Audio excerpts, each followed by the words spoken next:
ஓம் சாந்தி. 23/9/2025 காலை முரளி. ஓம் சாந்தி. பாப்தாதா மதுபன். பாபா சொல்றாங்க, இனிமையான குழந்தைகளே, ஒவ்வொரு விஷயத்திலும் யோக பலத்தின் மூலம் காரியம் செய்யுங்கள் சொல்றாரு. யோக பவர் மூலமா காரியம் பண்ணுங்க. பாபாவிடம் எதையும் கேட்க வேண்டிய விஷயமே இல்லை அப்படின்றாரு.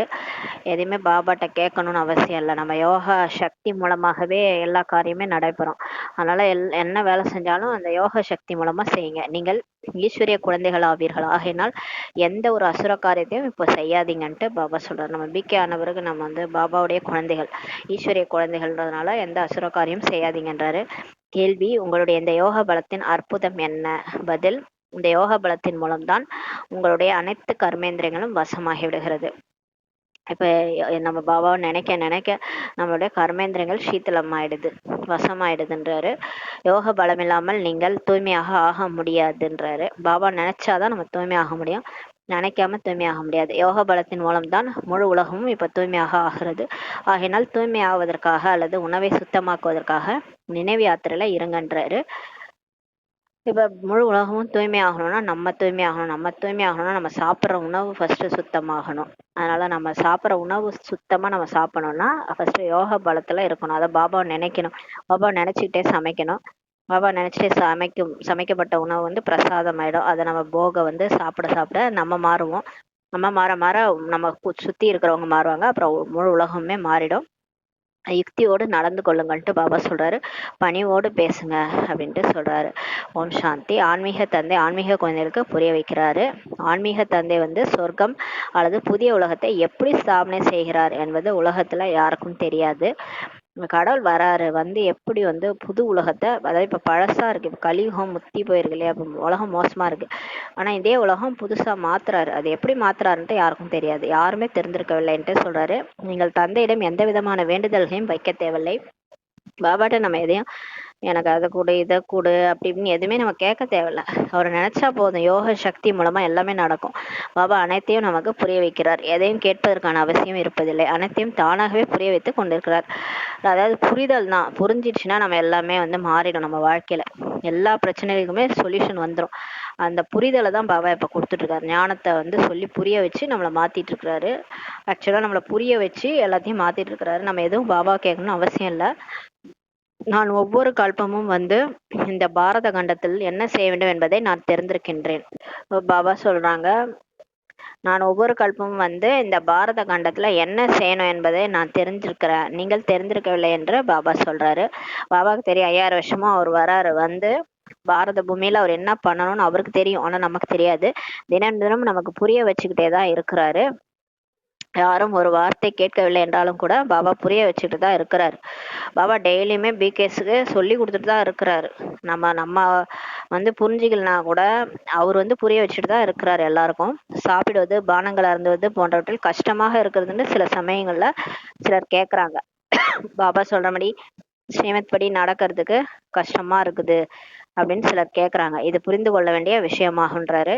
இதெல்லாம் பாபா இப்போ இதெல்லாம் ஸ்ரீமத்து சொல்றாரு. இதெல்லாம் எதுனா அப்போ பியூரா மாறணும். ஃபுல்லா நம்ம ஆத்மா தூய்மையாகி உடலை விட்டு போகணும்னா, பாபா கூட போகணும்னா இதெல்லாம் கடைப்பிடிச்சுதான் ஆகணும். இப்ப சாமியார்களே பாத்தீங்கன்னா வீட்டை விட்டு வெளியே போயிடுறாங்க. சில விஷயங்கள் எல்லாம் விட்டுடுறாங்க. இப்ப ஜெயின மதத்தெல்லாம் பாத்தீங்கன்னா இந்த கீழே விளையிற எதையுமே சாப்பிட மாட்டாங்க. மண்ணு கீழே விளையிற எதையுமே சாப்பிட மாட்டாங்க. அந்த அளவுக்கு கண்ட்ரோலா சிலதெல்லாம் அவங்க பண்றாங்க. சன்னியாசிகள்லாம் சில விஷயங்களை ஃபாலோ பண்றாங்க. எதுக்காகனா அந்த விகாரத்தை அடக்கிறதுக்காக தான் அதெல்லாம் செய்யறாங்க, முயற்சி செய்யறாங்க. அப்ப பாபா டோட்டலா அவர் புத்திசாலிகளாம் புத்திசாலி, அவருக்கு தெரியும். அது பிரம்மா பாபாவும் அவர் அனுபவசாலி ரதம்ன்றதுனால அவருக்கும் தெரியும். இதெல்லாம் கட் பண்ணாதான் நம்மளால யோக பலம் அதிகரிக்கும். பாபாவை நினைக்க முடியும். பாபா நினைக்க நினைக்கதான் கர்மேந்திரங்கள் சீத்தலமாகும். இல்லைன்னா கர்மேந்திரங்கள் அது இஷ்டத்துக்கு தான் ஆடும். நம்மளால கர்மேந்திரங்களையும் ஜெயிக்க முடியாது, எதையும் கர்மாவையும் எதையும் ஜெயிக்க முடியாது. அப்புறம் விகாரத்தையும் வெல்ல முடியாது. விகாரத்தை வெல்லணும்னா நம்ம இதெல்லாம் விட்டுதான் ஆகணும். சில சாப்பாட்டுல இதெல்லாம் விடணும்னு பாபா சொல்றாருன்னா அதெல்லாம் நம்ம விட்டுதான் ஆகணும். இதெல்லாம் நம்ம கேள்வி கேட்கிறோம் அப்படின்னா இதெல்லாம் நீங்க புரிஞ்சு கொள்ள வேண்டிய விஷயம்னு சொல்றாரு பாபா. ஒவ்வொரு விஷயத்திலும் யோக பலத்தின் மூலம் காரியம் செய்யுங்கள் என்று பாபா நமக்கு சொல்லிட்டார். நினைவு யாத்திரையின் மூலம் காரியம் செய்யுங்கள்ட்டு பாபா சொல்றாரு. எங்க வேணும்னாலும் போங்க, ஆனால் முக்கியமான விஷயம் பாபாவை கண்டிப்பாக நீங்க நினைவு செய்யணும். அவரை மறக்க கூடாது. வேற எந்த ஒரு அசுர காரியத்தையும் நீங்க செய்யக்கூடாது. ஏன்னா நம்ம ஈஸ்வரனுடைய குழந்தை ஆயிட்டோம். இதுக்கப்புறம் நம்ம அந்த அசுர காரியங்களை செய்யக்கூடாது. நாம் ஈஸ்வரிய குழந்தைகள். அவர் அனைவருக்கும் தந்தையாக இருக்கிறார். அனைவருக்குமான படிப்பினையை கூட ஞான கல்வியை இவர் ஒருவர் தான் கொடுப்பார் இல்லையா? கடவுளே இறங்கி வந்ததான் ஞானத்தை சொல்றார். குழந்தைகளே, சொர்க்கத்திற்கு எஜமானர்களாக ஆக வேண்டும் என்று பாபா படிப்பினை அட்வைஸ் நமக்கு கொடுக்கின்றார். ராஜ்யத்தில் கூட பதவி இருக்கிறது அல்லவா? ஒவ்வொருவருடைய முயற்சியின் அனுசாரம் பதவி இருக்கிறதுன்ட்டு பாபா சொல்றாரு. குழந்தைகள் தான் முயற்சி செய்ய வேண்டும், மேலும் பலனையும் குழந்தைகள் தான் அடைய வேண்டும்ன்றார். இப்ப யார் நம்ம என்ன முயற்சி செய்யறோமோ அந்த அளவுக்கு நமக்கு பதவி கிடைக்குது. இப்ப நம்ம இந்த ஞானத்தை புரிஞ்சுக்கிட்டு அந்த புரிய வைக்க முயற்சி செய்யணும், மற்றவங்களுக்கு புரிய வைக்கணும். எவ்வளவு பேருக்கு நீங்க புரிய வைக்கிறீங்களோ அந்த அளவுக்கு உங்களுக்கு பதவி. அதுதான் முயற்சி யார் பண்றாங்களோ அவங்கதான் பலனை அடைவாங்கன்றாரு. முயற்சி செய்ய வைக்க பாபா வராரு. ஆனா நம்ம புரிய வைக்கிறது ரொம்ப கஷ்டம். உலகத்துல ஆளாளுக்கு ஒரு தர்மம், ஆளாளுக்கு ஒரு வழி ஃபாலோ பண்ணிட்டு இருக்காங்க. அவங்களுக்கு போய் இந்த சத்தியமான வழியை நம்ம சொல்றதுக்குள்ளார அது ரொம்ப கஷ்டம். அவ்வளோ பவர் நமக்கு வேணும். பாபா நினைச்சாதான் நம்மளால மற்றவங்களுக்கு புரிய வைக்க முடியும். ஆனா முயற்சி செய்ய பாபா நமக்கு பாபா வராரு, வந்து நம்மளை முயற்சி செய்ய வைக்கிறார். பாபா எப்போது வருவார், வந்து என்ன செய்வார், எங்கே அழைத்து செல்வார் என்பது போன்ற எதையுமே நீங்க தெரிஞ்சுக்கல அப்படின்ட்டு சொல்றாரு. முன்னாடி நமக்கு எதுவுமே தெரியாது. கடவுள் வராரா, வந்து என்ன பண்ணுவாரு, எங்க கூட்டிட்டு போவார், எதுவுமே நமக்கு தெரியாது. நாடகத்தின் திட்டப்படி நீங்க எங்கிருந்து விழுறீங்க, தரம் உங்களுக்கு எப்ப குறையுது என்பதை பாபா தான் வந்து நமக்கு புரிய வைக்கிறார். நம்ம ஹையஸ்டா இருந்தோம், தேவதை நிலையில இருந்து மனுஷங்களா நம்ம மாறி இருக்கோம். ஆனா எங்க நம்ம விழறோன்றது பாபா வந்து நமக்கு புரிய வைக்கிறார். ஒரேடியாக உச்சியிலிருந்து நீங்க விழுறீங்கன்றார் பாபா. மலையில இருந்து உழறீங்க. நாம் யார் என்பது கொஞ்சம் கூட புத்தியில உங்களுக்கு வர்றதில்லைன்றார். இவ்வளவு முரளி எடுக்கிறாரு டெய்லியுமே. எத்தனை வருஷம் முரளி எல்லாம் நம்ம கேட்கிறோம். இருந்தாலும் நான் தேவதையா இருந்தேன்றதை உணர்றதே கிடையாது. அப்ப நான் யாருன்றத கூட கொஞ்சம் கூட நீங்க புத்தியில உங்களுக்கு வர்றதில்லைன்றாரு. ஏன்னா அந்த அளவுக்கு மாயா தேக அபிமானம் உங்களை வந்து வீழ்த்திருக்குது. நீங்க விழுந்து கிடக்குறீங்கன்றாரு. இப்போது உணர்கிறீர்கள் அல்லவா? எப்பயாவது புரிஞ்சிட்டீங்களா, நான் ஆத்மா, என்னுடைய அப்பா வந்துட்டாரு, நான் பல பிறவிகள் எடுத்து வந்திருக்கேன், நான் ஹையஸ்டா இருந்த ஆத்மா, கடவுளே என்னை தேர்ந்தெடுத்திருக்காரு. ஃபர்ஸ்ட் உணர்றீங்களான்னு கேக்குறாரு. பாபா வந்து என்ன செய்வார் என்பது உங்களுக்கு கனவுலும் கூட வந்ததில்லைன்றாரு. நம்ம கனவுல கூட நினைச்சு பார்க்கல இந்த மாதிரி கடவுள் வருவாரு, நம்மளை எல்லாத்துல இருந்து விடுவிப்பாரு. நம்ம கனவுல கூட நினைச்சதில்ல. நீங்களும் எதையுமே தெரிஞ்சிருக்கவில்லைன்றாரு. இப்போது பாபா கிடைத்திருக்கின்றார் எனும்போது இப்படிப்பட்ட தந்தைக்கு பலியாக வேண்டும் என்பதை நீங்க புரிஞ்சுக்கிறீங்கன்னு சொல்றாரு. இப்ப கடவுளே கிடைச்சிட்டாரு. அவர் நம்மளை கொண்டு போய் சொர்க்கத்துல விட்டாரு. போன கல்பம் எப்படிதான் நம்மளை படிக்க வச்சு சொர்க்கத்துல தேவதையா கொண்டு போய் ஆக்குனார் நம்மள அப்படின்னும் போது அவர்கிட்ட எப்படி பலியாகணும்? நமக்கு நம்பிக்கை இருக்கு, கடவுள் சொல்ற எல்லாத்துலயும் நம்பிக்கை இருக்குன்னா, நான் போன கல்பத்துல இப்படிதான் 5000 வருஷத்துக்கு முன்னாடி என்ன கடவுள் மாத்தினாரு, நான் தேவதை ஆன 5000 வருஷ கதை இதுன்றதை யார் நம்புறாங்களோ அவங்க இப்ப பலி ஆயிடுவாங்கன்றாரு. பதிவிரதை பெண் இருக்கின்றார் என்றால் முழுமையாக கணவனுக்கு பலியாகிடுறாங்க இல்லையா? அது மாதிரிதான் இது. சீதை ஏறுவதற்கும் சிதை ஏறுவதற்கும் கூட பயப்படுவதில்லை. இந்த கணவன் போயிட்டா என்ன பண்ணுவாங்க, அந்த கணவன் அவருடைய சிதை மேலே அந்த மனைவி விழுந்து செத்துருவாங்க. சிதை ஏறுவதற்கு கூட பயப்பட மாட்டாங்க மனைவின்றாரு. எவ்வளவு தைரியம் இருக்கிறது! அந்த மாதிரி எல்லாம் தைரியம் அந்த காலத்துல இருந்தது. கணவன் செத்துட்டா தானும் செத்துணுன்ட்டு முன்பு அதிகம் சிதையேறி விடுவார்கள். இங்கே பாபா அப்படிப்பட்ட கஷ்டம் எதையும் கொடுக்கறது இல்ல. பாபா நமக்கு அவரு நமக்கு இப்ப கணவனா இருக்கார். கணவனுக்கு எல்லாம் கணவனு பாபா தான். அவர் நம்மள அந்த சிதையறதெல்லாம் சொல்லலை. நம்மள அவ்வளவு கஷ்டம்லாம் கொடுக்கறதில்ல. அவர் என்ன சொல்றாரு, ஞான சிதையில உட்காருங்கன்றார். இந்த ஞானத்தை படிச்சு மாறுங்க, தூய்மையாகுங்கன்றார். பேர் என்னவோ ஞான சிதை என்பதாகும். ஆனால் எரிவது போன்ற விஷயம்லாம் எதுவும் இல்லை. அந்த சிதையில எரிஞ்சு போயிடுறாங்க. இங்க நம்ம எரியற விஷயம்லாம் கிடையாது. ஞானத்தை படிக்கிறோம், அவ்வளவுதான்.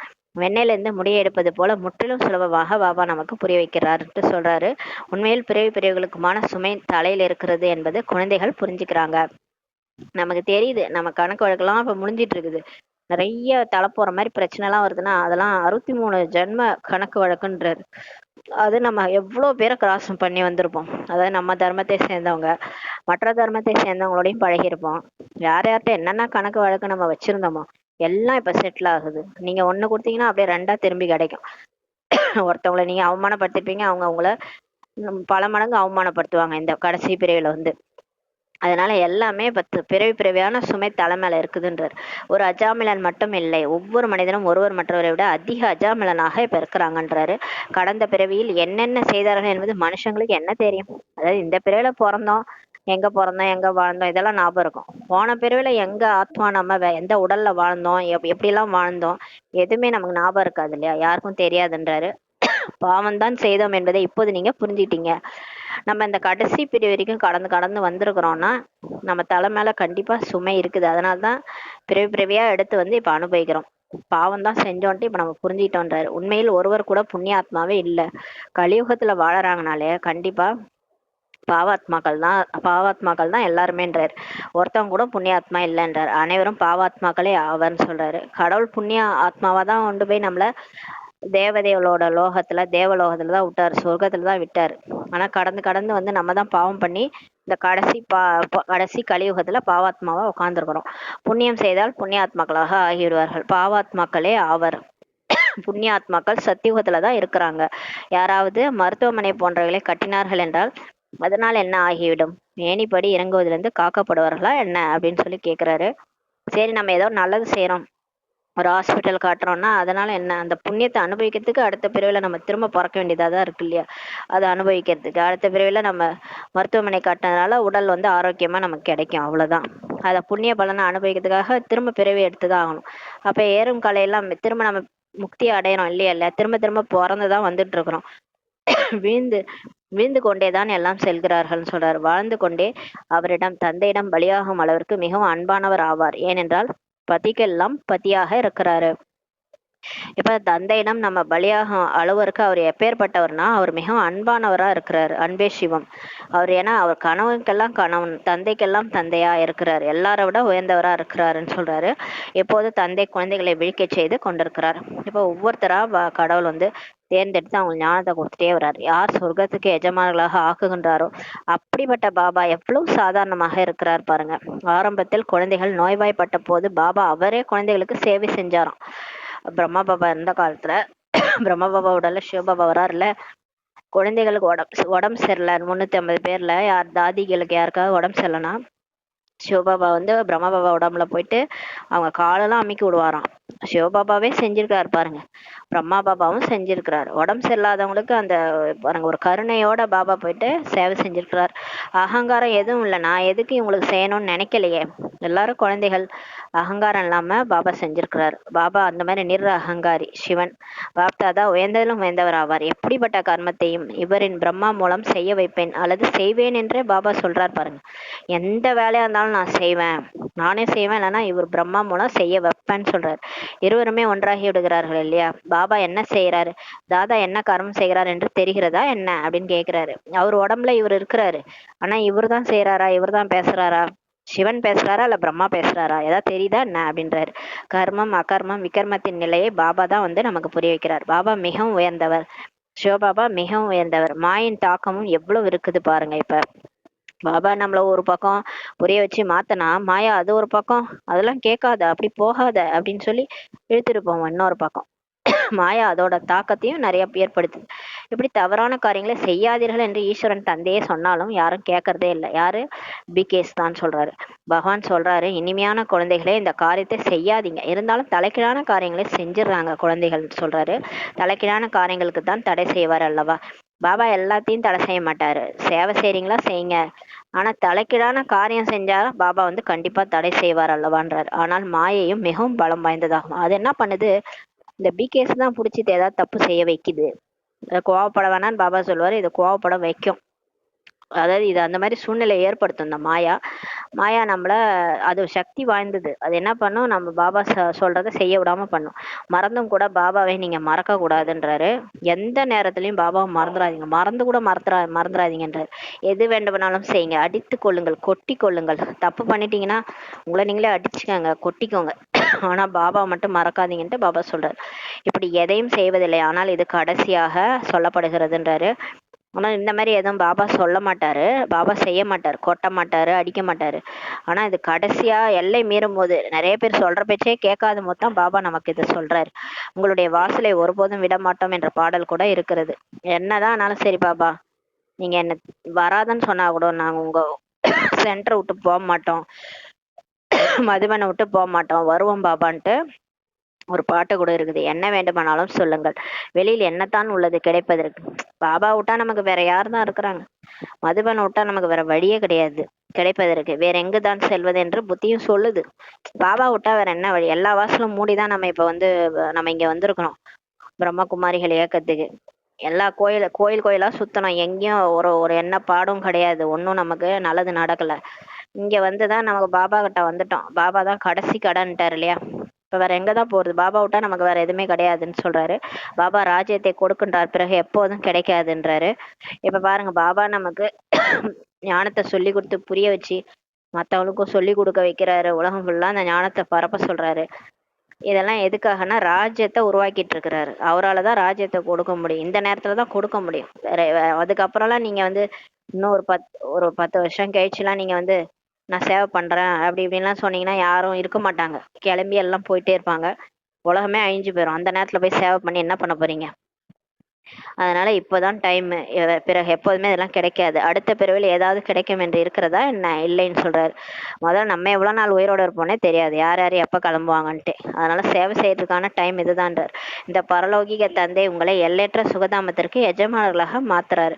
குழந்தைகள், தெய்வீக குணங்களை நீங்க தாரணை செய்யணும். இப்ப சொர்க்கத்துக்கு போனோம்னா சொர்க்கத்துல லட்சுமி நாராயணன் எப்படி இருக்காங்க அந்த மாதிரி நம்மளுடைய முகமும் நடத்தையும் இருக்கணும்.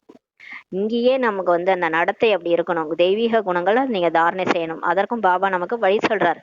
தங்களுடைய போலீஸ் போன்ற ஏதாவது பதவி, நீங்க போலீஸ்காரரா இருக்கிறீங்கன்னா, தொழில் செய்யறீங்கன்னா அதையும் செய்யுங்க. இல்லை என்றால் டிஸ்மிஸ் செய்திருவாங்க இல்லையா? அப்ப பிகே ஆயிட்ட கூட நிறைய பேர் போலீஸாலாம் இருக்கிறாங்க. தங்களுடைய காரியத்தை நீங்க செய்யதான் வேண்டும். இப்போ போலீஸ்னா அந்த போலீஸ் வேலையை நம்ம செஞ்சுதான் ஆகணும். ஆனா அங்க கைதிகள்கிட்ட கோவப்பட தான் வேண்டியதா இருக்கும். கண்களை காட்ட வேண்டி இருக்கிறது. எவ்வளவு முடியுமோ அன்பால் காரியத்தை செய்யுங்கள்ன்ட்டு பாபா சொல்றாரு. அன்பா சொல்லி புரிய வைங்க. கேட்கலையா, யுக்தியோடு கண்களால் கோபத்தை காட்டுங்கள். கைகளை பயன்படுத்தக்கூடாதுன்றார். அடிக்காம கண்ணாலே கோபத்தை காட்டி திருத்துங்கன்றாரு. பாபாவுக்கு எவ்வளோ அதிகமான குழந்தைகள் இருக்கிறாங்க. பாபாவுக்கு கூட குழந்தைகள் பற்றி கூட கவலை இருக்கிறது அல்லவா? முக்கியமான விஷயம் தூய்மையாக இருக்கிறதான்ட்டு பாபா சொல்றாரு. பிறவிகளாக நீங்க தான் கூப்பிட்டீங்க இல்லையா? தூய்மையற்றவர்களை தூய்மையாக்குபவரே வந்து எங்களை தூய்மையாக்குங்கள்னு யார் கூப்பிட்டது? நம்ம தான் கூப்பிட்டோம். ஆனால் அர்த்தம் எதையுமே புரிஞ்சுக்காம கூப்பிட்டோன்றாரு. அழைக்கிறார்கள் என்றால் கண்டிப்பாக தூய்மையற்றவர்கள் தானே. கடவுளை நம்ம கூப்பிடறோம்னா நம்ம தூய்மையற்ற போய் இருந்துக்கிறோம். அதனாலதான் நம்ம கூப்பிடுறோம்னு சொல்றாரு. இல்லை என்றால் அழைப்பதற்கு அவசியமே இல்லை. நம்ம தூய்மையா இருக்கிறோம், ஜாலியா இருக்கிறோம், சொர்க்கம் மாதிரி இந்த உலகம் இருக்குன்னா நம்ம ஏன் கடவுளை கூப்பிட போறோம்? நம்ம கஷ்டத்துல இருக்கிறோம், துக்கத்துல இருக்கிறோம், தூய்மை இல்லாம கிடக்கிறோம். அதனாலதான் நம்ம கடவுளை கூப்பிட்டோம்னு சொல்றாரு பாபா. பூஜைக்கும் உங்களுக்கு அவசியம் இல்லை. அபலைகளான உங்களுக்கு எவ்வளவு கொடுமைகள் நடக்கிறது, பொறுத்து கொள்ளத்தான் வேண்டும் என்று பாபா புரிய வைக்கிறார். இப்ப வந்து நம்ம எல்லாருமே அபலைகள் தான். முக்கியமா பெண்கள் ரொம்ப கஷ்டத்துல இருக்கிறாங்க இந்த காலத்துல. அவங்களுக்கு எவ்வளவு கொடுமை நடக்குது, இருந்தாலும் பொறுத்துக்கு தான் வேணும். இதெல்லாம் 63 ஜென்ம கணக்கு வழக்குன்றாரு. யுக்திகளையும் பாபா கூறிக்கிட்டு இருக்கிறாரு. மிகவும் பணிவோடு நடந்துக்கங்கன்றாரு. இப்ப பாபா சொல்றாரு, எல்லாத்தையும் பணிவா நடந்துக்காங்க. நீங்களே பகவான் என்னும் போது பிறகு ஏன் வேண்டுகிறீர்கள் என்று கேளுங்கள்.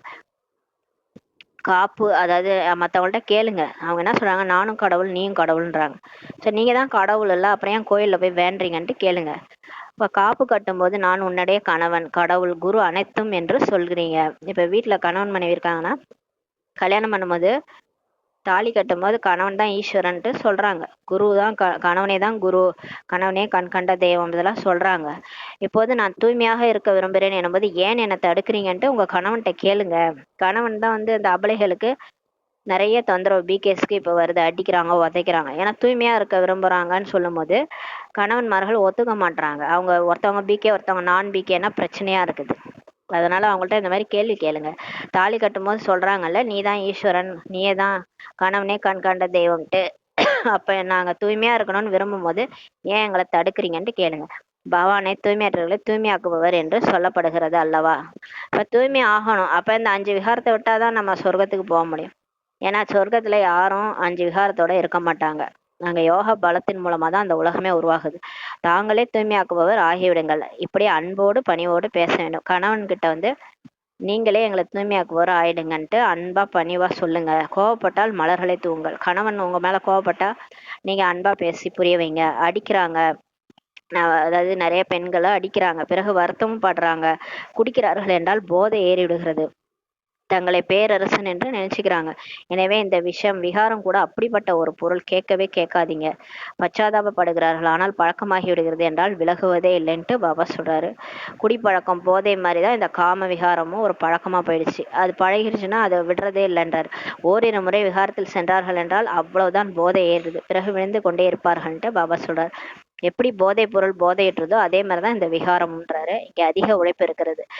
அதாவது இதை ஈஸியாலாம் நம்மளால வெல்ல முடியாது. நான் விட்டுருவேன் அப்படின்லாம் நம்மளாலே சொல்ல முடியாது.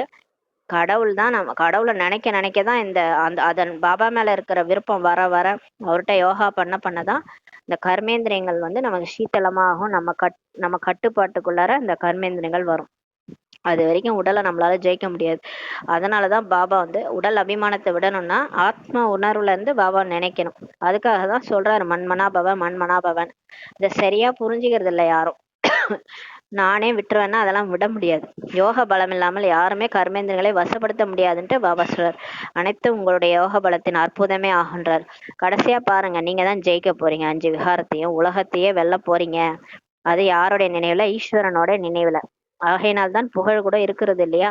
வெளிநாடுகள்ல இருந்து கூட யோகம் கற்றுக்கொள்ள இங்கதான் வராங்க. பாரதத்தின் பழமையான புராதன யோகம் ராஜ யோகம் தான் அப்படின்னு பாடப்பட்டிருக்குது. அதோட புகழ் இருக்குன்னா அந்த ராஜ யோகத்தினாலதான் கர்மேந்திரங்களே வெல்றாங்க.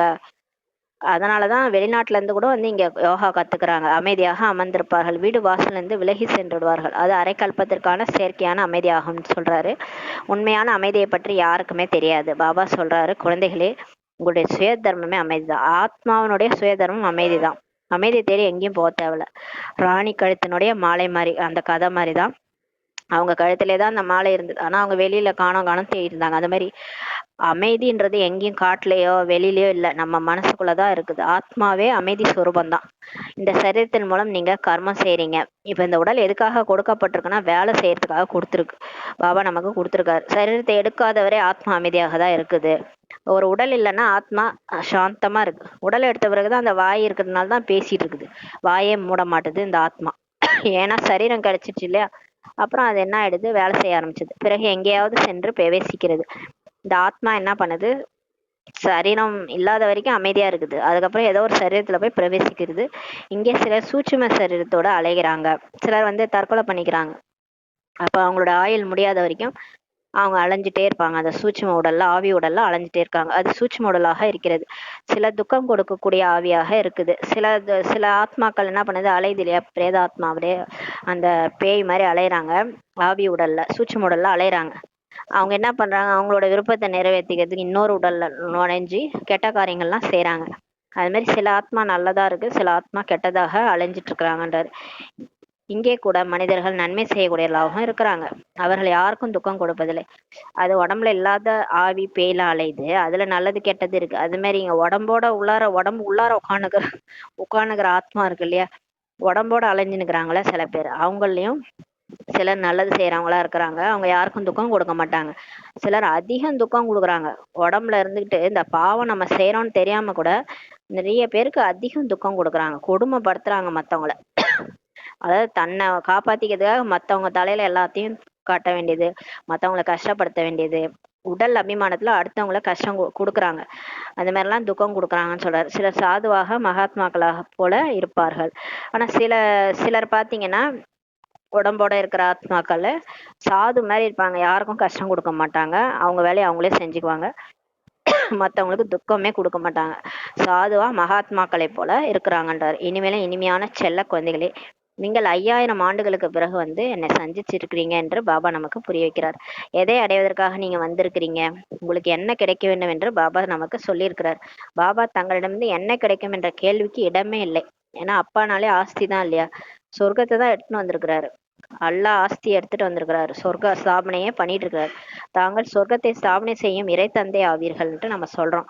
புதிய உலகத்தை படைப்பவராக ஆவீர்கள். எனவே கண்டிப்பாக தங்களிருந்து ராஜ்யம் தான் கிடைக்கும்ட்டு நம்ம பாபாட்ட சொல்றோம்.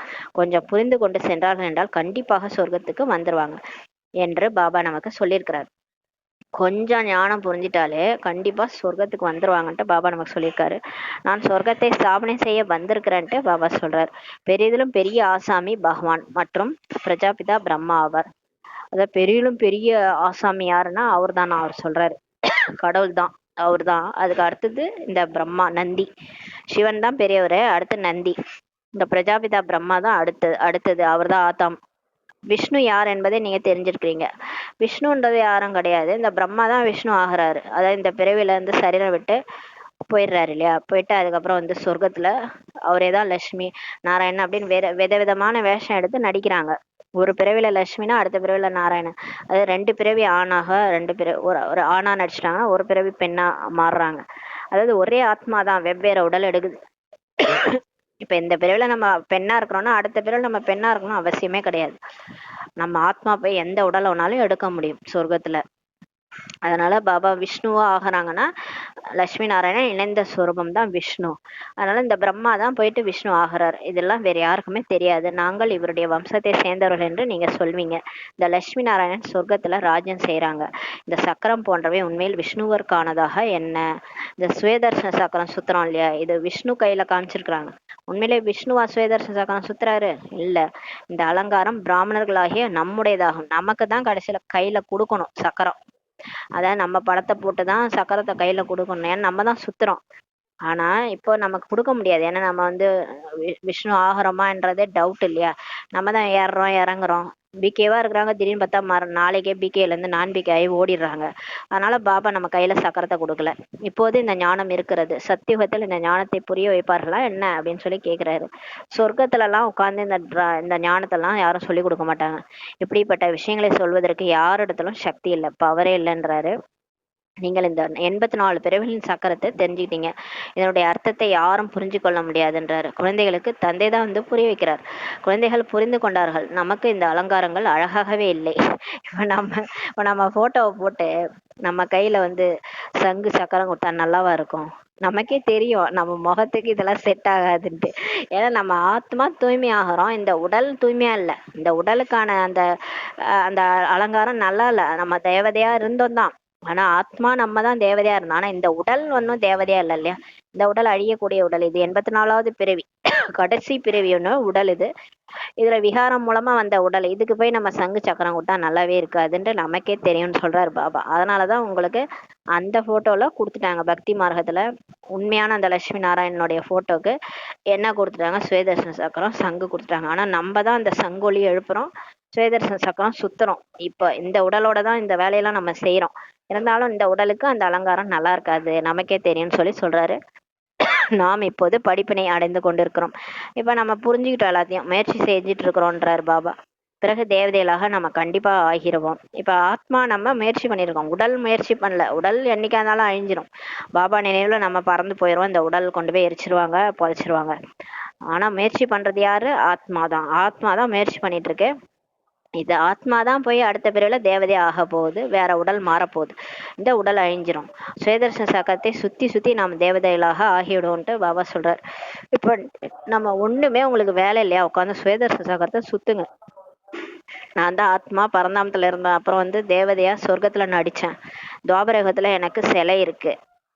பாபா எனக்கு கிஃப்டா சிலையெல்லாம் கொடுத்துருக்குறாரு. நான் செஞ்ச உதவிக்காக துவாபரயுகத்துல இருந்து எனக்கு கோயில் இருக்கு, அதுல எனக்கு சிலை இருக்கு. என்னதான் பக்தர்கள் வழிபடுறாங்க, தேவியா நான் இருக்கிறேன். அடுத்து நான் வந்து பிராமண சுரூபத்துல பாபா என்னை தேர்ந்தெடுத்து எனக்கு ஞானம் சொல்றாரு. இந்த ஞானம் ஒரு துளி அடைஞ்சாலும் நான் போய் சொர்க்கத்துல தேவதையா ஆகிருவேன். நான் தான் தேவதையா நடிச்சேன். இப்ப நான் பிராமணனா இருக்கிறேன். இப்ப பிராமணன்ல இருந்து நான் ஃபரிஸ்தாவாகி பறந்து போயிடுவேன். இந்த 5 சுரூபத்தை சுத்திட்டே இருந்தீங்கன்னா நீங்க தேவதை ஆயிடுவீங்கன்னு சொல்றாரு.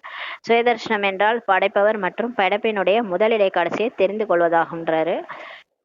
சுய தரிசனம்னா என்னது? சுயம்னா ஆத்மா, ஆத்மாவினுடைய தரிசனம்.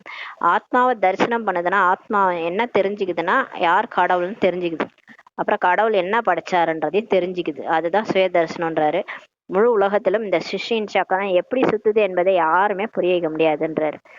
நம்மளை தவிர, பாபாவை தவிர வேற யாராலையும் இந்த உலகம் எப்படி சுத்துது, எப்படி தோன்றுச்சு, என்ன நடக்குதுன்றே புரிய வைக்க முடியாதுன்றாரு. பாபா எவ்வளவு சகஜமாக்கி புரிய வைக்கிறாரு. இந்த சக்கரத்தின் ஆயுள் இவ்வளவு அதிகமாக இருக்க முடியாது. அதாவது லட்சக்கணக்கான ஆண்டுகள் ஒரு கல்பம்னு சொல்றாங்க, அதான் தப்புன்றார் பாபா. 5000 வருஷம்தான். இத்தனை மனிதர்கள் இருக்கிறாங்க என்று மனித சிஷ்யின் விஷயங்களையே தான் சொல்லப்படுகிறது. ஆமை எத்தனை, மீன்கள் போன்றவைகள் எத்தனை என்று சொல்ல முடியுமா என்ன? இது மனிதர்களுடைய விஷயமே ஆகும்ட்டு சொல்றாரு. எத்தனை கணக்கான கோடிக்கணக்கான மனிதர்கள் தான் சொல்றாங்க. அதை போயிட்டு விலங்குகள் எத்தனைலாம் கணக்கு பண்ண மாட்டாங்க. பாப்புலேஷன் செக் பண்ணா சென்சஸ் எடுனா மனுஷங்களுக்கு தான் எடுக்கிறாங்க. போய் நாய்க்கு பூனைக்கு இல்லாம சென்சஸ் எடுக்க மாட்டாங்கன்றாரு. உங்களிடமும் கேள்வி கேட்கறாங்க. பாபா அனைத்தையும் சொல்லி கொண்டுதான் நமக்கு இருக்கிறார். அதன் மீது முழு கவனம் இப்ப கொடுக்கணும்.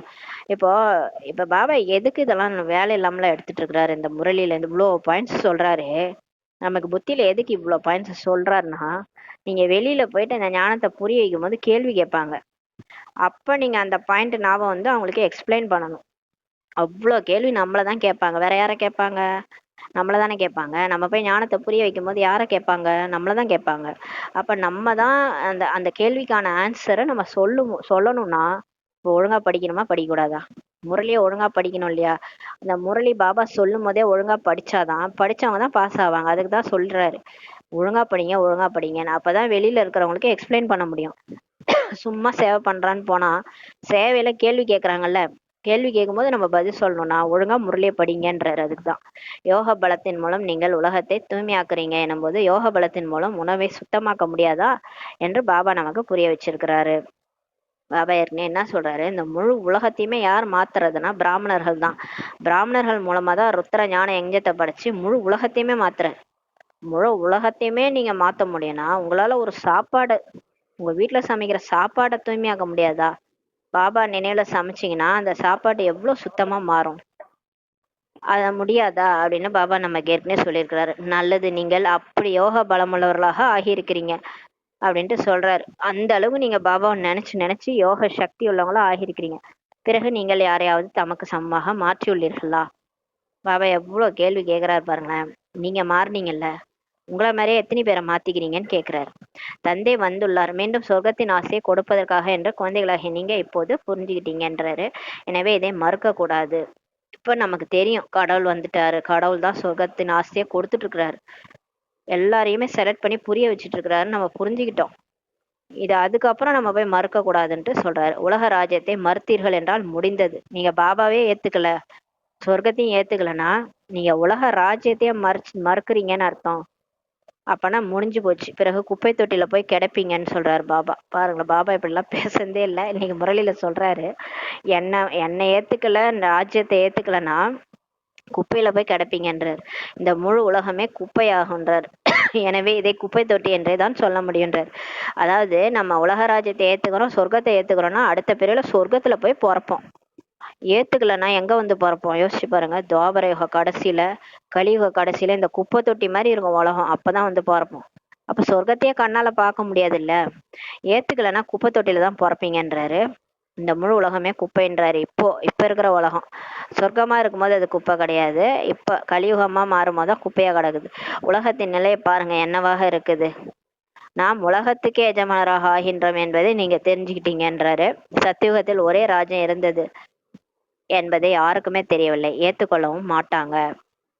சொர்க்கத்துல ஒரே ராஜ்யம் தான் இருந்தது, ஒரே ராஜ்யம் ஒரே தர்மம். லட்சுமி நாராயணனுடைய ராஜ்யம் நடந்தது, வேற யாருமே ஆட்சி புரியல. முழு உலகமும் லட்சுமி நாராயணன் தான் ஆண்டாங்க. இப்ப பாருங்க எத்தனை பேர் ஆள்றாங்க. அமெரிக்காவுக்கு ஒரு அதிபர், ரஷ்யாவுக்கு ஒரு அதிபர், இந்தியாவுக்கு ஒரு அதிபர். அங்கங்க பிளவுபட்டு முழு உலகமே பிளவுபட்டு கிடக்குது. அங்கங்க ஒருத்தவங்க ஆள்றாங்க. ஆனா சொர்க்கத்துல ஒரே லட்சுமி நாராயணன் முழு உலகத்தையும் ஆள்வாங்க. ஆனா இது யாருக்குமே தெரியாது, சொன்னாலும் ஏத்துக்க மாட்டாங்கன்னு சொல்றாரு. தங்களுடைய கர்வம் ஈகோ இருக்கிறது எனும்போது கொஞ்சமும் நம்ம சொல்றதை கேட்க மாட்டாங்க. இவை அனைத்தும் தங்களுடைய கற்பனைன்ட்டு சொல்லிடுறாங்க. நம்ம போய் சொல்லுவோம் சொர்க்கம் இருந்துச்சுங்க, லட்சுமி நாராயணன் 108 பேர் ராஜ்யம் பண்ணாங்க, 1 by 1 இந்த முழு உலகமே பாரத பூமியா இருந்துச்சு, அங்க இந்த மாதிரி லட்சுமி நாராயணன் ராஜ்யம் நடந்து நல்லா இருக்கும் உங்க கற்பனைன்னு சொல்லுவாங்க. கற்பனையினால்தான் இந்த சரீரம் போன்றவை உருவாக்கப்பட்டுள்ளது. அர்த்தம் எதையுமே புரிஞ்சிக்க மாட்டாங்கன்றார். சொல்றாங்களே அது கற்பனைன்ட்டு, இந்த உடம்பே கற்பனையில தான் உருவாயிருக்குன்ட்டு அவங்க தெரியாம பேசிட்டு இருக்காங்கன்றார். அர்த்தம் எதுவுமே புரிஞ்சுக்கல, இது ஈஸ்வரனுடைய கற்பனைன்ட்டு வர சொல்லிடுறாங்க. ஈஸ்வரன் எதை விரும்புகிறாரோ அப்படி ஆகிறது, இது அவருடைய விளையாட்டு என்று சொல்லிடுறாங்க. அப்படி பேசுறாங்க, கேட்கவே கேட்காதீங்கன்ட்டு பாபாவே சொல்றாரு. வெளி உலகத்தினர் அந்த மாதிரி நம்பாதவங்க அப்படிலாம் பேசுறாங்கன்றாரு. பாபா வந்திருக்கிறார் என்பதை குழந்தைகளாகிய நீங்க இப்போது தெரிஞ்சுக்கிட்டீங்க. அதாவது கீதையில இருக்குது. கீதையில என்ன இருக்குன்னா, கோட்டோமே கோடி கோயி கோயுமே கோயி தான் என்ன தெரிஞ்சுக்குவாங்க. அதாவது நான் ஒரு பரக்காய பிரவேசம் பண்றேன். பரக்காய அப்படின்னா வேறு உடல், பரக்காயனா வேறு உடல்ல நான் பிரவேசம் செய்யறேன், வயோதிகர் உடல்ல பிரவேசம் செய்யறேன்ட்டு கீதையில இருக்குது. நான் கிருஷ்ணர் எழுதின கீதைன்னு சொல்றாங்க, ஆனா அந்த கீதையில அந்த வார்த்தை இருக்கு. பரக்காய பிரவேசம் செய்யறேன், ஒரு முதியவர் உடல்ல நான் புரிய வைக்கிறேன் அப்படின்ட்டு இருக்குது. அது நான் வந்ததை தெரிஞ்சுக்கிட்டவங்க கோடியில சிலர், அந்த சிலரிலும் சிலர்ன்ட்டு கீதையில இருக்குது. அப்ப பாபா சொல்றாரு, பாபா இவ்வளோ சொல்றாருல, இதுக்கு மறு பேச்சு பேசி மறுக்கிறவங்களும் இருக்கிறாங்க. அப்படி பேசுறாங்க, கேட்கவே கேட்காதீங்கன்னு பாபாவே சொல்றாரு. அந்த மாதிரி சிலரும் இருக்கிறாங்க. ஆனா இதை நம்பி டெய்லி படிக்கிறவங்க மாறுறவங்களும் இருக்கிறாங்க. அவங்க தான் கோடியில சிலர், அந்த 30 முக்கோடி தேவர்கள் அவங்க தான். கோடியில சிலர், அந்த சிலரிலும் சிலர் தான் அந்த 30 முக்கோடி தேவர்கள். அவங்க தான் தேவதையே ஆவாங்க சொர்க்கத்துல. அது நம்மள தான் சொல்றாரு. பாபா வந்துள்ளார் என்பதை குழந்தைகளாக நீங்க இப்போது தெரிஞ்சுக்கிட்டீங்கன்றார். கடவுள் பூமிக்கு வர்றத கோடியில சிலர் தான் தெரிஞ்சுக்குவாங்க, அந்த சிலரிலும் சிலர் தான் முயற்சி பண்ணுவாங்கன்ட்டு கீதையில இருக்குது. பாபா ஒவ்வொரு 5000 ஆண்டுகளுக்கு பிறகும் நாங்கள் தந்தையிடம் வந்து ஆஸ்தி எடுக்கின்றோம். நாங்கள் இப்போது சொர்க்கத்தின் ராஜ்யத்தை அடைவதற்கு வந்துள்ளோம் என்று வயசானவங்க கூட சொல்றாங்கன்றாரு. இங்க பாருங்க, வயசான வயசான மாதாஸ் தான் வராங்க. அவங்க சொல்றாங்க, பாபா நீங்க வந்துட்டீங்க, சொர்க்கத்தின் ராஜ்யத்தை அடையறதுக்கு நாங்க வந்துட்டோம்ட்டு சொல்றாங்க. அனைத்து நடிகர்களுக்கும் அவரவருடைய நடிப்பு இருக்கிறது என்பதை நீங்க தெரிஞ்சுக்கிட்டீங்க. ஒவ்வொருவருடைய நடிப்பு மற்றவரோடு சேராதுன்றாரு. இப்ப மத்தவங்க எல்லாம் மறுக்கிறாங்கல்ல, அது அவங்களுடைய பார்ட், அவங்க அப்படி நடிக்கிறாங்க. நம்மளுடைய பார்ட், நம்ம கடவுளோட இருக்கிறோம், அது நம்மளுடைய நடிப்பு. பிறகு நீங்கள் இதே பெயர் ரூபத்தில் இதே நேரத்தில் தந்தையிடம் வந்து ஆசை அடைய முயற்சி செய்வீங்க. நம்ம இந்த உடல்ல இப்ப என்ன பாகம் நடிக்கிறோமோ அடுத்த கல்பம் இதே பாகத்தை நம்ம திரும்ப நடிப்போம். எவ்வளவு அளவற்ற வருமானமாக இருக்கிறது. கொஞ்சம் ஞானத்தை கேட்டா கூட சொர்க்கத்துக்கு வந்துருவாங்க என்று பாபா சொல்றாரு. ஒரு துளி ஞானம் நம்ம எங்க கொண்டு போய் சேர்க்கும் தெரியுமா? சொர்க்கத்துல கொண்டு போய் விட்டணும் அடுத்த பிறவியில. பாபா சொல்றாரு, ஒரு துளி அடைஞ்சாலும் வந்துருவாங்க. ஆனா நம்பணும். நம்பாதவங்களால வர முடியாது. நான் அதை நம்புறேன், கடவுள் வந்துட்டார் தான் உண்மையா.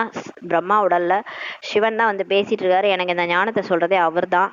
நான் அடுத்த பிறவி சொர்க்கத்துல போய் தேவதை ஆவன். யார் நம்பி இந்த ஞானத்தை கேட்கறாங்களோ அவங்கதான் சொர்க்கத்துக்கு வருவாங்க. ஆனால் ஒவ்வொரு மனிதனும் உயர்ந்தவர்களாக மாறுவதற்காக தான் முயற்சி செய்யறாங்க அல்லவான்றாரு. எனவே முயற்சி தான் முதலாவதாகுன்றாரு. எல்லாத்த விட முயற்சி தான் முதலாவது. தெய்வத்தால் ஆகாதெனும் முயற்சி தன்மை வருத்த கூலி தரும் சொல்லுவாங்க இல்லையா? நம்ம பண்ற முயற்சி நமக்கு பதவியை கொண்டு வந்து தரும். கடவுள் வந்து கடவுளாலே ஆகாதது கூட முயற்சி நமக்கு கொண்டு வந்து சேர்க்கும்ன்றாரு. முயற்சி தான் முதலாவதாகும். நல்லது. பாபா சொல்றாரு, இது வழின்னு. அதாவது அந்த ஒரு பையன் வந்து விளையாடுறான் அப்படின்னா அவங்க அப்பா கையை பிடிச்சி விளையாட வைக்கிறாருல்ல, அந்த மாதிரி நம்ம வந்து விளையாடணும்னு ஆசைப்படுறோம். நம்மள கையை பிடிச்சி பாபா விளையாட வைக்கிறாரு, முயற்சி செய்ய வைக்கிறாரு, அவ்வளவுதான். நம்ம வந்து கரண் கராவர் பாபா, நம்ம வந்து கருவியா இருக்கிறோம் அப்படின்னு நினைச்சிட்டு நம்ம செய்யும் போது பாபாவே எல்லாத்தையும் முடிச்சு வச்சிருவாரு. நம்ம முயற்சி கொஞ்சம் செய்யணும் இல்லையா? வாழைப்பழத்தை உரிச்சி வாயில தான் வைக்க முடியும், நம்ம தானே முழுகணும்.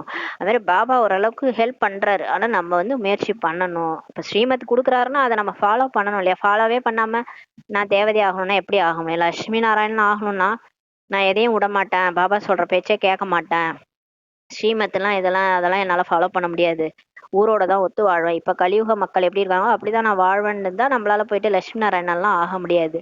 அதனால ஸ்ரீமத் ஃபுல்லா யார் ஃபாலோ பண்றாங்களோ அவங்கதான் லட்சுமி நாராயணன் ஆக முடியும். அதனால பாபா சொல்றாரு, முயற்சி தான் முதலாவது ஆகும்ட்டு சொல்றாரு. நல்லது. இனிமேல இனிமையான காணாமல் போய் கண்டெடுக்கப்பட்ட செல்ல குழந்தைகளுக்கு தாயும் தந்தையுமான பாப்தாதாவின் அன்பு நினைவுகளும் காலை வணக்கமும். ஆன்மீக குழந்தைகளுக்கு ஆன்மீக தாய் தந்தை நமஸ்காரம். நம்ம ஆன்மீக குழந்தைகள் ஆன்மீக தாய் தந்தைக்கு நமஸ்காரம். தாரணைக்கான முக்கிய சாரம். ஃபர்ஸ்ட் பாயிண்ட், எப்படி பாபா குழந்தைகளுக்கு சேவை செய்யறாரோ, எந்த அகங்காரம் பாபாக்கு இல்லையோ அது போல தந்தையை நீங்க பின்பற்றணும். பாபாவினுடைய ஸ்ரீமத் படி நடந்து உலக ராஜ்யத்தை அடையணும், மறுக்கவே கூடாதுன்றாரு. பாபா ஸ்ரீமத் படி நடந்தாதான் நம்ம உலக ராஜ்யம் கிடைக்கும். வரிசைக்கு ரொம்ப 108 பேருக்கு சான்ஸ் கிடைக்குது, ஏன் வேணான்றீங்க? ஃபர்ஸ்ட் வந்து பிரம்மா பாபா அம்மா போயிட்டு ஆள போறாங்க.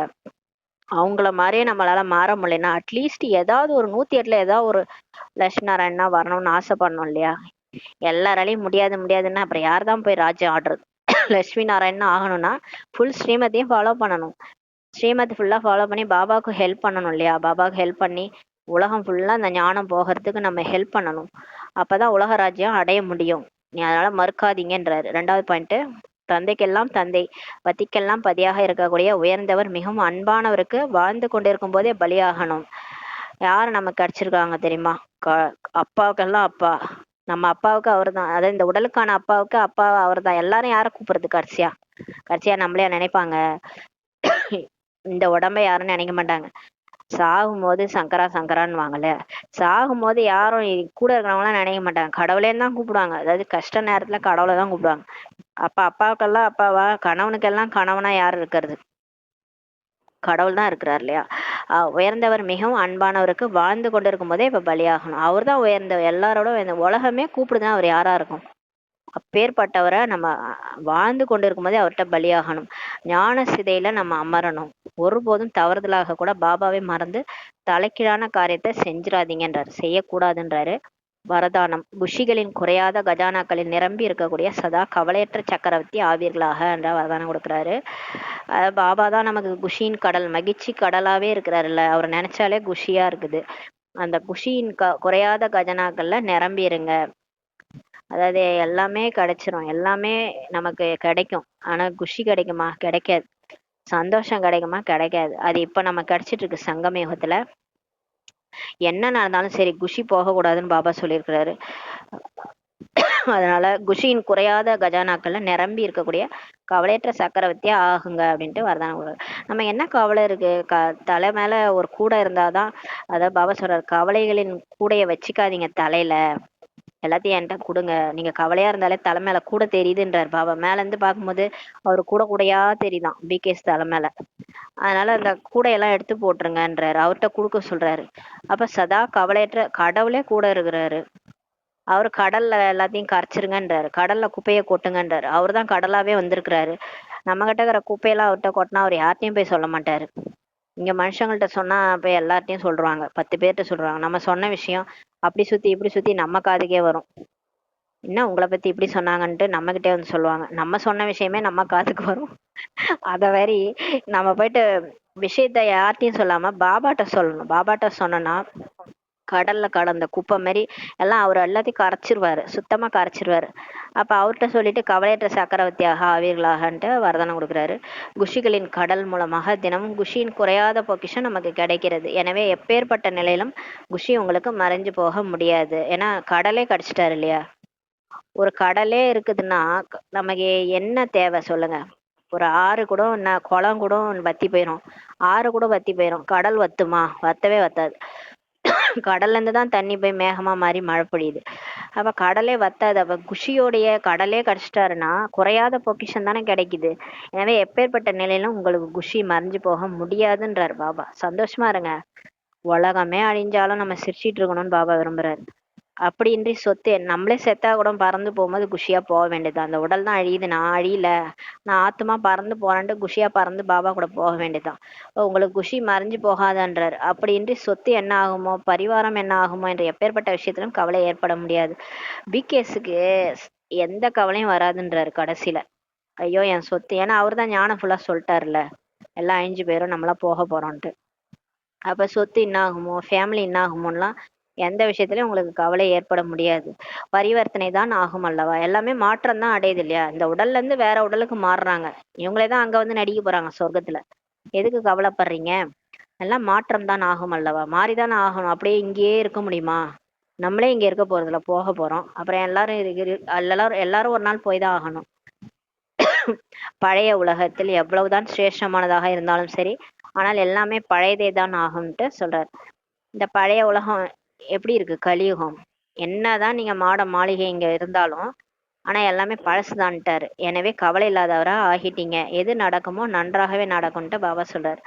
நம்ம பிராமணர்களை பொறுத்தவரை, பிகேஸை பொறுத்தவரை, நம்ம வாழ்க்கையில என்ன நடக்குதோ எல்லாமே நல்லதுதான்ட்டு பாபா சொல்லிட்டாரு. எதுவுமே உங்களுக்கு தீயது கிடையாது. இந்த ஸ்வஸ்திக் சிம்பிள் போட்டு பக்கத்துல சுபம் லாபம்னு எழுதுவாங்க. இந்த ஸ்வஸ்திக் சிம்பிள் பார்த்தீங்கன்னா நம்மளுடைய டிராமா தான். அதாவது சத்தியுகம், திரேதாயுகம், துவாபரயுகம், கலியுகம்ன்றது அது 4 பிரிவா இருக்கிறது தான் நம்ம ஸ்வஸ்திக் சிம்பிள் வரைவோம். அந்த ஸ்வஸ்திக் சிம்பிள் டிராமாவை குறிக்குது.